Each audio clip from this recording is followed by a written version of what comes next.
On another note, Loke said the Transport Ministry has instructed Malaysia Airports Holdings Bhd to regularly monitor and maintain the Aerotrain service at KL International Airport Terminal 1 to avoid technical issues that could affect passengers' movement.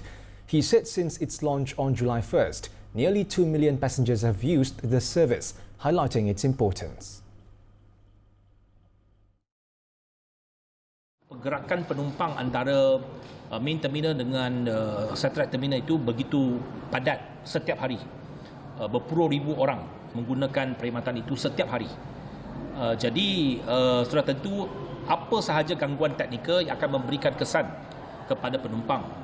Dan ini sebagai satu perkhidmatan kritikal di KLIA yang perlu kita pastikan bahawa dia reliability dia cukup tinggi supaya dia dapat memastikan pergerakan itu tidak terjejas. Loke noted that while there have been some technical incidents, the Aerotrain service has generally been performing well. A dedicated team has been assigned to ensure smooth operations, particularly during peak hours. Sistem rel kadang-kadang akan menghadapi gangguan teknikal. Sebab ini melibatkan pelbagai komponen.